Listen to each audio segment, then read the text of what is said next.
Bonjour Monsieur Sabin Machini. Bonjour Madame Belinda. Et merci déjà de nous accorder cet entretien. Je rappelle que nous sommes ici en Côte d'Ivoire, là où se déroule la 34e édition de la Coupe d'Afrique des Nations de football. Et vous êtes membre du comité de normalisation en charge des équipes nationales. Monsieur Sabin Machini, la République démocratique du Congo a créé hier la sensation au stade Laurent Pokou en éliminant en huitième de finale le pharaon d'Égypte après la séance fatidique des tirs au but.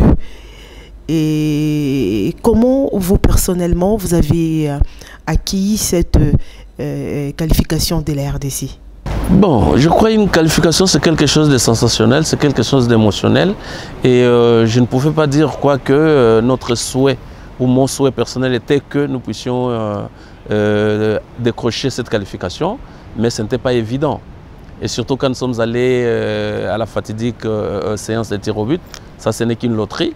Donc on ne pouvait pas se faire une idée nette ou un pronostic sur ces.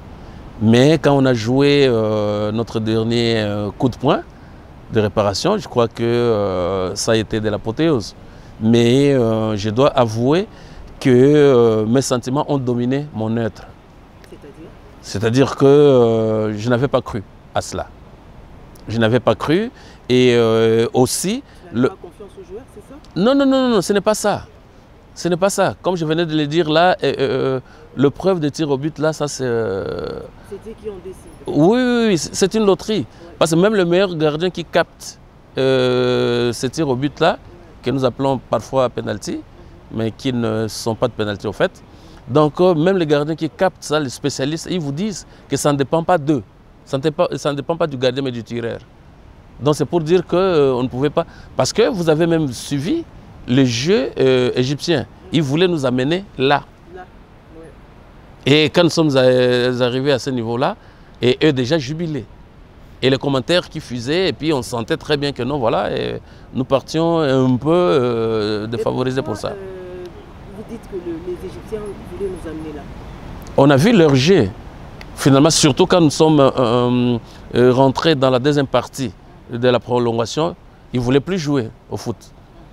Et tous les médias internationaux notamment sont en train de fustiger cela, de dire que, pour répéter ce qu'un journaliste a dit tout à l'heure, que c'était de l'insulte, c'était le manque de respect au football, ce qu'ils ont fait. Donc ils s'est refusé de jouer, ils tombaient et puis voilà. C'est pour dire qu'ils étaient très sûrs de performance de leur gardien de but et puis voilà. Donc arrivé à notre dernier tir, penalty, et c'était de l'apothéose. Et je suis resté ébahi.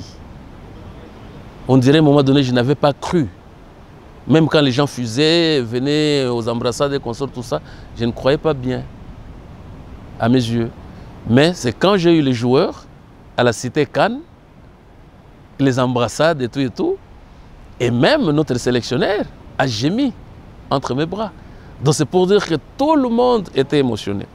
Et si vous avez, je m'excuse, si vous avez pour anecdote... sorti par la République démocratique du Congo, on va dire, depuis le début de cette compétition, comment vous l'expliquez? C'est le fruit du travail, le fruit d'un stage bien réussi.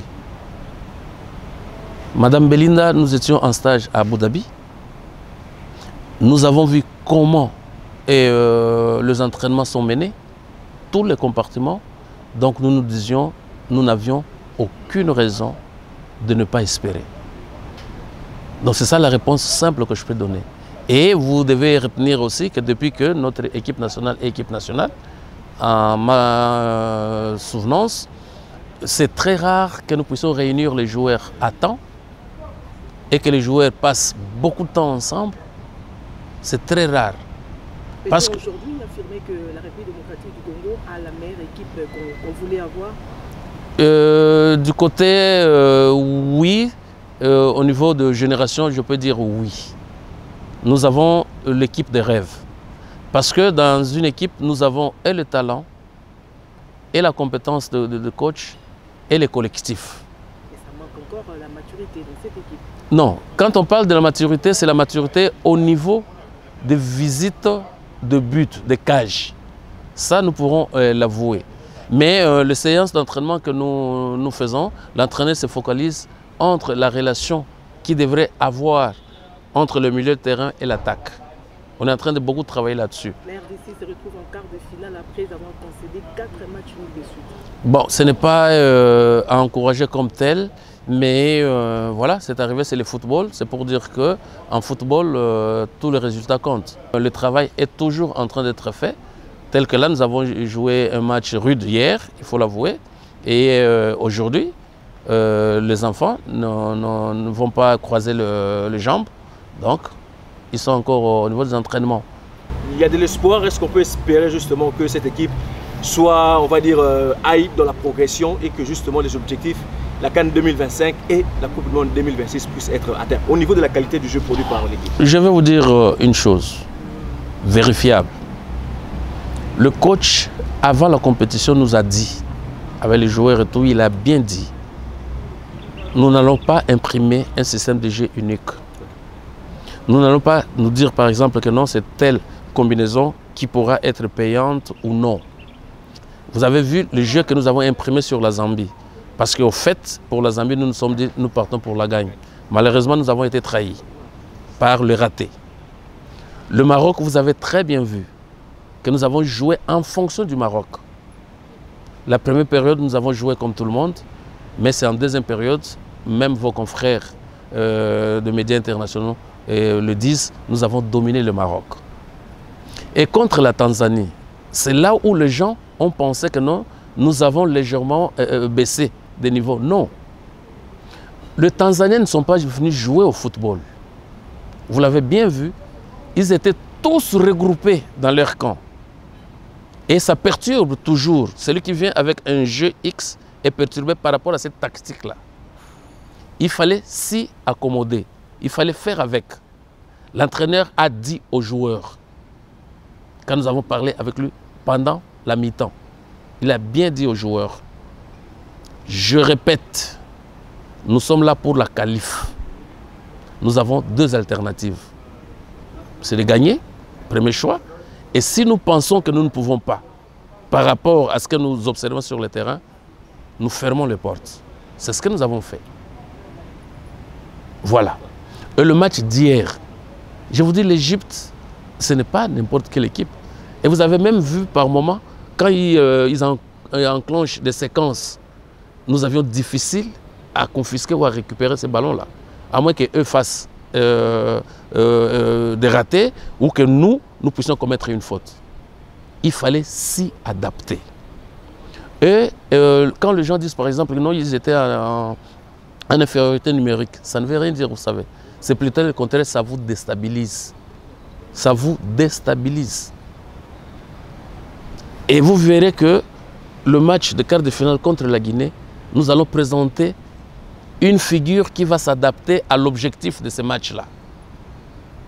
Parce que maintenant, nous avons des matchs, vous tombez ou vous passez. Donc il n'y a plus de calcul à faire. Nous nous adaptons aux circonstances. L'entraîneur est très parlant avec ses joueurs.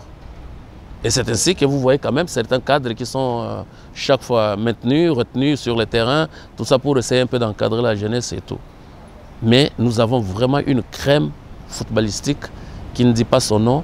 Et je vous dis sans pour autant exagérer, pour compléter la question de Maman Belinda que je n'avais pas répondu, nous avons l'espoir pour la Coupe du Monde ou pas, les éliminatoires. Donc tout ce que nous sommes en train de faire ici, si nous n'arrivons pas à chambouler, à chambarder inutilement l'équipe et que nous retenons les mêmes éléments, je crois que nous n'avons vraiment pas tort d'espérer. Sébastien Desabre a été nommé comme sélectionneur manager. Manager, exactement.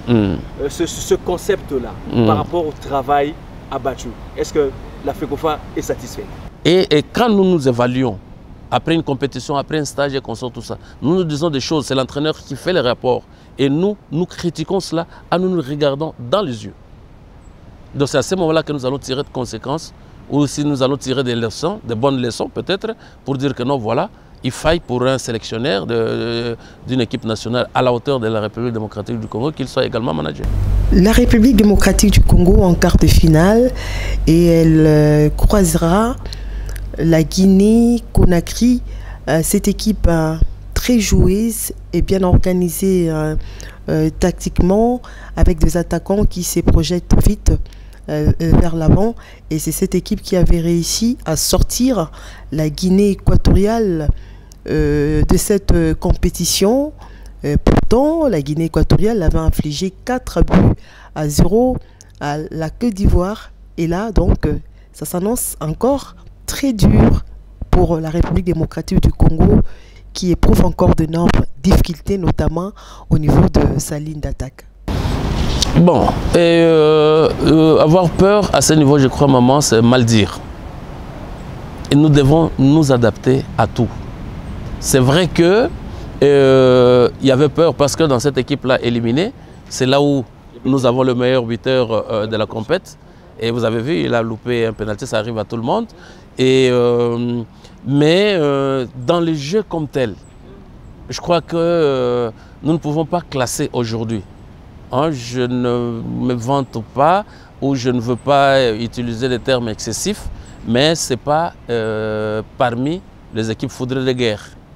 Donc nous allons nous y adapter. Et maintenant là, par exemple, nous savons très bien que non. Donc dès que nous marquons... Maintenant, les regards sont fixés vers la finale, c'est ça? Les objectifs à nous se sont réorientés pendant la compétition. Quand nous sommes venus au début... Exactement, parce que répondre directement au tic au tac à ce niveau-là, donc on dirait, bon, voilà, c'est de l'amateurisme ou quoi. Non, nous avons réorienté nos objectifs. Parce qu'au départ, quand nous sommes venus ici, nous nous sommes dit, c'est le comeback de la RDC à la compétition africaine. Vous savez les loupés que nous avons eus et consorts, et notre dernière présence là-bas n'avait pas été honorante. Et puis voilà des choses comme ça. Nous allons pour dire aux autres que non, la RDC existe. Mais au fur et à mesure que nous avons cheminé, avec la stratégie du coach et surtout la détermination des joueurs, vous savez, ça j'ouvre une parenthèse, je vais fermer rapidement. Nous avons des très bons éléments, des talentueux. Malheureusement pour nous, si je peux me dire malheureusement, c'est entre guillemets, c'est malheureusement là, nous n'avons pas de manager qui propulse, et même vous autres journalistes aussi, nous devons jouer à la vente de nos joueurs. Nos joueurs qui, pour la plupart, ne sont pas dans des clubs de catégorie 1. Hein, ça, il faut reconnaître. Ça, c'est, je referme la parenthèse. Et maintenant que nous avons fait tomber, si je peux m'exprimer ainsi, le favori de la compétition, nous avons tenu tête au Maroc, qui est le favori number 1. Nous avons tenu tête à l'Égypte. C'est parmi les 5 favoris. Nous pouvons nous dire pourquoi pas nous. Et les enfants, c'est les enfants qui nous disent, dites que nous, notre objectif, c'est de voir la coupe. Alors, précisons,